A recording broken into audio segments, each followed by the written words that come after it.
So today I'm going to kind of go through just like tuning with Volvos and everything like that, especially ME7, which is the kind of tuning you need for the P2R chassis.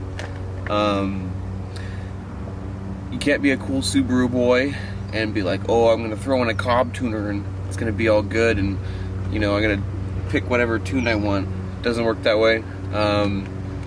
You can't just go willy-nilly to a local dyno tuning place and be like, oh, throw my car on there, let's make some more power. It doesn't work that way either. So basically what you need first is Vita dice.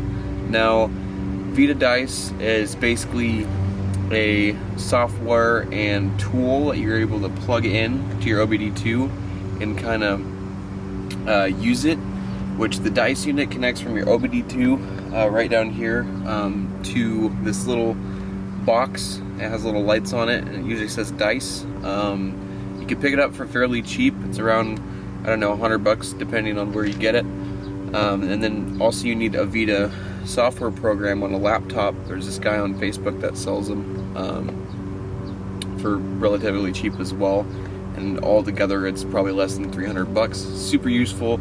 You can use it to diagnose your car. You can use it to load a tune onto your car, that's literally how I loaded my tune on this thing right here. Oh, that was weird. Anyway,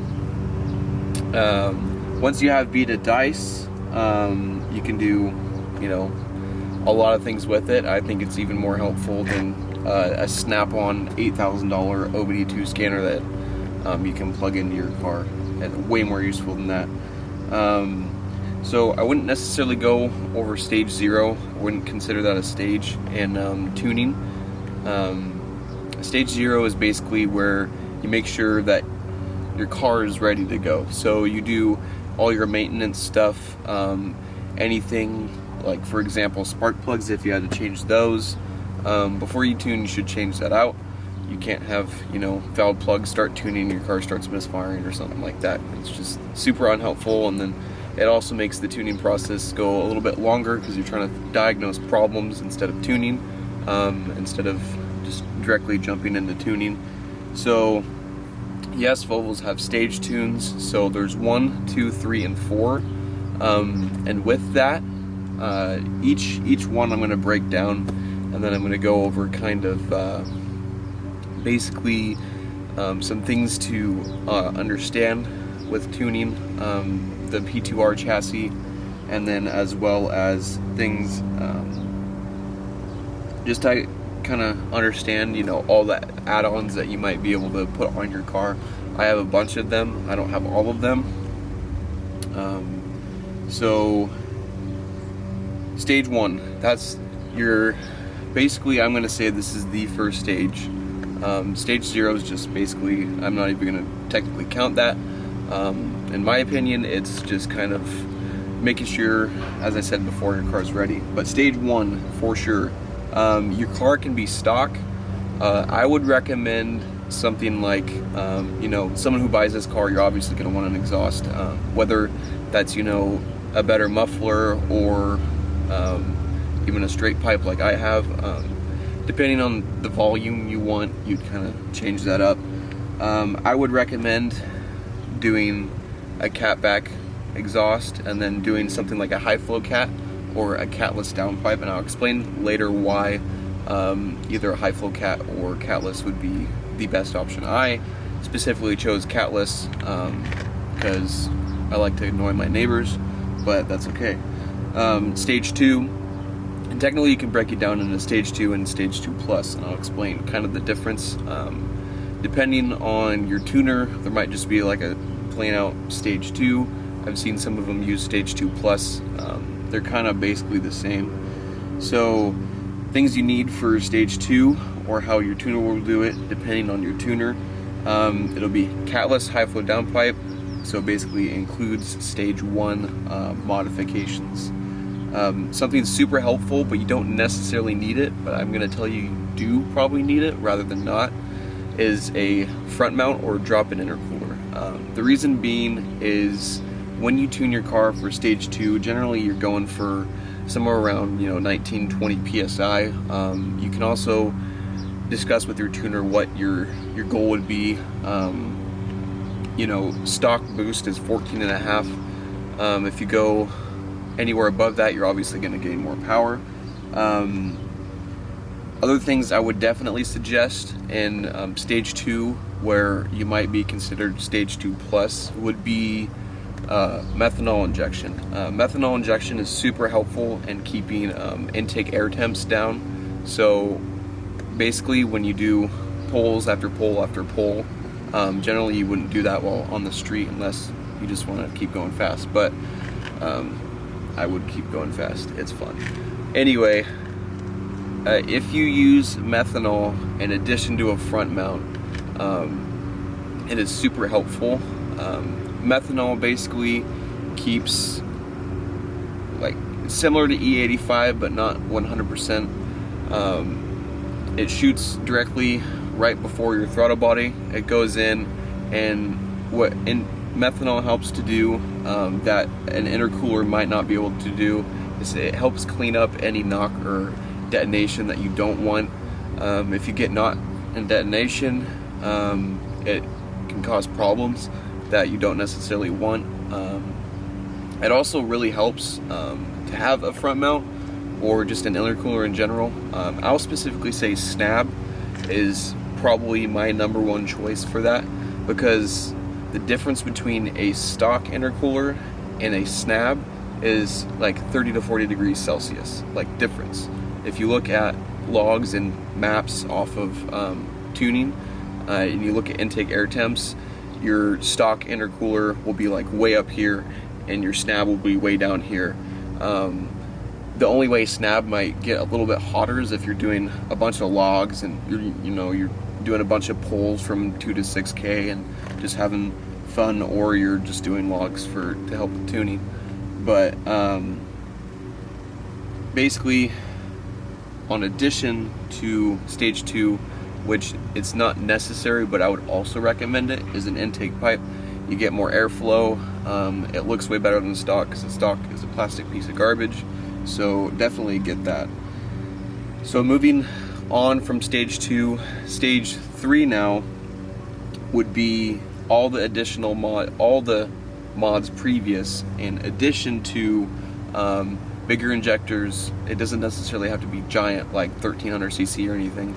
It can be even like 750s, 900s, or what I'm going with is ID 1050Xs from Injector Dynamics. As well as you want an upgraded MAF. So the most popular upgrade would be the RS4 MAF, and then a fuel pump. Doesn't have to be anything crazy, doesn't have to be a Walbro 450. Something like a Deechworks 300C works perfect. And then a hybrid turbo, whatever that looks like for you. I know Duke City Turbo does like a really awesome price for a hybrid, and a lot of people have made basically 400 wheel out of it, which is pretty sweet out of a hybrid. And then stage 4 would definitely be for vehicles like having an EFR 7163 or a GTX 3071R, like bigger turbo applications. Anything bigger than a hybrid turbo that you need more, you need to adjust timing more, you need to make sure your feeling's correct. Anything that is bigger than hybrid would be considered stage 4. You have to calibrate everything. You have to make sure meth, you might have a failsafe for meth. Having a failsafe for meth is really helpful, just even in stage 3. But that's kind of like a broad overview of each stage. Something that I wish I would have known going into Volvos and tuning them. Not a lot of people know that with Volvos you have to have Vita dice, which you have to have it to be able to load this tune on. For most tuners, I'm not going to say tuner specific, each one has their way of doing things. Each one, you'll need to do logs. Logs is basically you start logging third gear at 2K all the way up to 6K okay, and then you stop the log. Generally you would send it in for remote tuning. But besides that, so another thing to understand is that it makes a really big difference, especially if your tuner knows that you are not shimmed. So shimming is basically you take the head off, get a feeler gauge, shove it in between the cylinder walls so they don't crack, because these cars are pretty prone to cylinder wall cracking. I currently am not shimmed, but I will be soon. I've been running a tune for way over a year. My cylinder walls haven't cracked, knock on wood. But I think if you take it anywhere over the threshold of stage 2, you'll probably need shimmed, especially if you do bigger injectors and something like a hybrid turbo where you end up pushing, around 25 psi. I don't think your cylinder walls would like that unless you're shimmed. If you do shimmed, a lot of people say, these engines can only handle like 400 horsepower or 500 or 600 or whatever. I'm saying if you shim from as much as I've gone through with this car, much research, you can get about 550 crank out of shims. But it's not necessarily the shims that fail, it could be some other things, but 550 horsepower is pretty close about where you can get with shimming your block. Basically, if you end up, shimming your block, you go in stage 3 or stage 4, make sure you have everything before tuning or whatever. So like if you want to do stage 2 and you talk with a tuner, and you want a front mount before you tune, you want this before you tune, make sure you have that stuff, install it on the car. Don't annoy tuners. They get messages all the time about people asking them. It is helpful to understand that tuners are super busy. They always have people messaging them. They always have, outside life. I don't think a tuner just literally tunes. They probably have outside jobs. And when you keep messaging him and messaging him, it just gets, I feel like it would get annoying.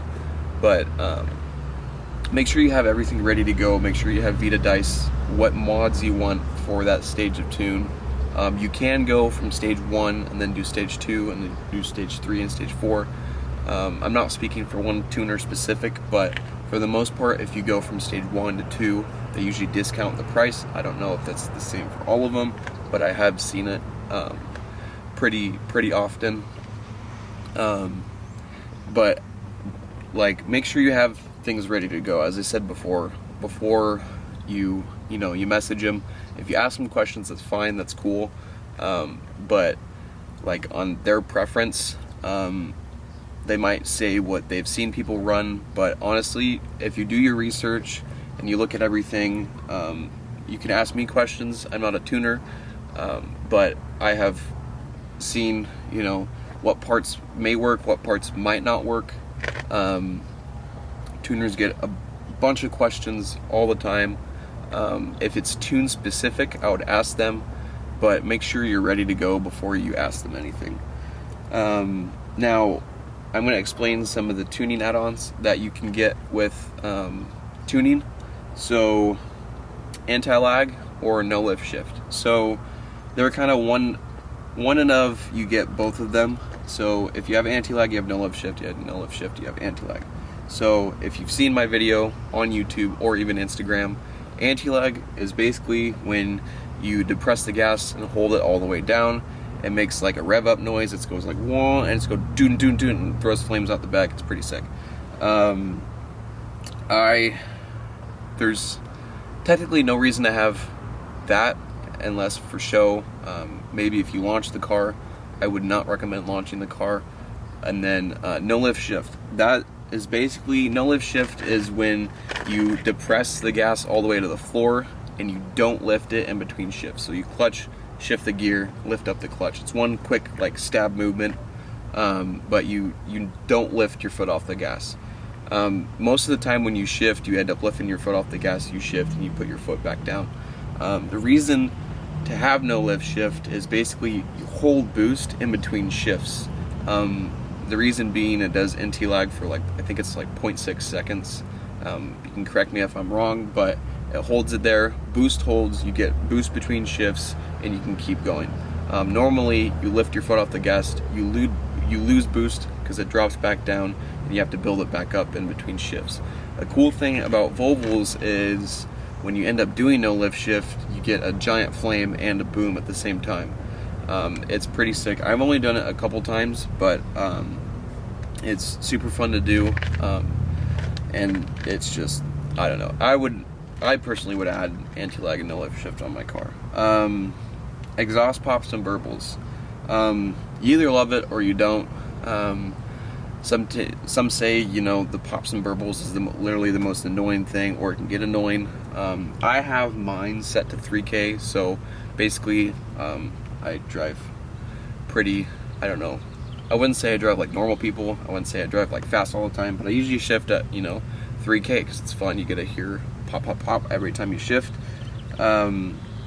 So most tuners usually set it around 4 to 4,500, just because, you know, if you're daily driving and you're shifting normal, you don't want your car to pop all the time, or, you know, you're driving by a cop and your car pops and you're like, oh well, crap, he's gonna pull me over. But I really like to annoy my neighbors, so I have it set at 3K, and my car is completely straight pipe. I don't have a resonator, I don't have a muffler, I don't have a cat, so the pops are generally pretty loud. I love pops. You don't have to add any of these add-ons. I'll make a little disclaimer of that. Understand that pops and burbles and then fuel overrun they're different. Fuel overrun is basically on a D-cell. There's some unburned fuel going back through the exhaust, and it makes like a little like gurgling noise rather than like, so if you're normally D-cell and you don't have fuel overrun, your car will be like one smooth tone going whoa, all the way down. And then fuel overrun basically takes it to where your car, you know, it gurgles a little bit, it might crackle. Different from the pops. Pops is usually when you're accelerating and you either let off the gas at whatever RPM it's set to, or you shift at whatever RPM it's set to. Calibration for E85. Generally that would be a higher stage, so, you know, it's 3 or 4. But it's pretty self-explanatory. You should always tune before you add E85 to anything. So basically you want the supporting mods, obviously, and then if you do a calibration for E85, you probably know what you're getting into. Don't calibrate your car for E85 if you're not running E85. I would not recommend mixing pump gas and E85 because you're mixing bad gas with good gas. And E85 and pump gas are completely two separate things. I won't get into, you know, the details of E85 and the details of pump gas. Just don't do it. If you're gonna, you can run meth in E85, super helpful, but you know, on a stage 3, meth helps a lot. You'll get almost little to no knock depending on your tuning. You know, you might get, like, if you're going through tuning and you've probably only done, you know 15 revisions or something, you might start to get like the slightest amount of knock running meth, you know, on the higher RPMs, but you can clean it up. So anyway, so water methanol, you do need a tune for that, or you don't need a tune. Some people say you need a tune, some people say you don't need a tune. I think it's really helpful when you tune for meth to make it absolutely perfect, basically cleaning up intake air temps, helping for no detonation or knock. It'll be super helpful in the long run, especially if you're doing hybrid or bigger turbo. So automatic transmission torque limiter. So I'll go through. So the R's are from 04 to 07. Specifically 04 and 05, the automatic transmissions were torque limited because, to be honest with you, the transmission that Volvo put in the 04 and 05, the auto one, is garbage. I don't like it. You might, but I honestly have never met someone who liked that transmission. The reason they torque limited it is because it's kind of weaker than the 06, 07 automatic transmission. I would say if you get this car, try to get an M66. It's the best decision. But if you have an automatic and you want the torque limiter taken off, that's literally what it is. It's the exact same thing as what it says. Torque limiter, delete. You take that off, and you don't have it anymore, basically. So map switching, this is something I like, since you have the 3 buttons, comfort, sport, and advanced. My comfort and sport is the same, so it's around like 50.